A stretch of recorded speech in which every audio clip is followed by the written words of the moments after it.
નમસ્કાર, હું મંગળુભાઈ ભગત. અત્યારે આપણે વાદીપરા વિસ્તારની અંદર ઊભા છીએ, રામાપીર દાદાની સાનિધ્યમાં ઊભા છીએ. એટલે આ રામાપીરની પાછળ જે આ ભૂગર્ભ ગટર છલકાય છે, એ ગટરનું જે ગત ચૂંટણીની અંદર આ ભાજપના આગેવાનો વચન દઈ ગયા હતા, આ વિસ્તારની અંદર એમને ભૂગર્ભ ગટર ચાલુ કરી અને આવતા દિવસોમાં સ્ટ્રીટ લાઇટ, પાણી અને ગટર બાબતે જલ્દી ને જલ્દી તમારો નિકાલ કરશું. તો એ કેટલા ટાઈમથી તમને વચન દઈ ગયા છે? બોલો. હજી લગી આનો કોઈ નિકાલ થયો નથી, હજી લગી કઈ કર્યું નથી. અને હવે છે 16 તારીખે અમારે રમવાનું છે. આમાં રમવું ક્યાં કરે? કોઈ બેન દીકરીઓ કોઈ પગે લાગવા મંદિરે નથી આવી શકતા. આ કણાથી હાલી કેવી રીતે આમાંથી આવે મંદિરે પગે લાગવા? એટલે આનું કઈક કરો તમે.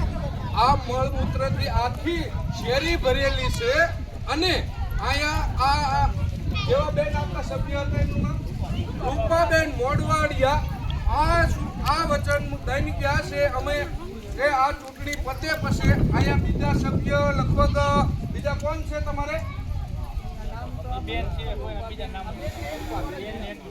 બેન ને એક તો ઓલો ભૂરો પ્રજાપતિ છે, પાણી સમિતિના ચેરમેન શ્રી. એટલે આ વિસ્તાર જ્યારે અમારા ભીખાભાઈ સ્વર્ગીય શ્રી મારા વડીલ મિત્ર શ્રી આ વોર્ડમાંથી ચૂંટાતા હતા અને એ વખતે જે આ વોર્ડની અંદર રેસિડેન્ટ થયા, રોડ થયા, રસ્તા થયા, ત્યાર પછી એમના નામ ઉપર જ તે આવડા એમના તમામ ભાજપના વારસદારો એમના નામ ઉપર વોટ માંગી અને આજ સુધી હાકે છે. હવે ગામની જનતા સમજી ગઈ છે.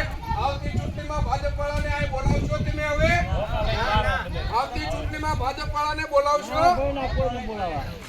લોકો લઈને વાહે નથી થવું. આપણે એમને ચમક શોખથી દેખાડવાનું. આપણે એટલે મહેરબાની કરી અને જો તમને આજ સુધી 20 વર્ષથી વોટ કર્યા છે તો આ પરિસ્થિતિ છે એ જલ્દી ને જલ્દી રિપેર કરી અને હમી કરી અને 16 તારીખ પહેલા આવું હમું કરી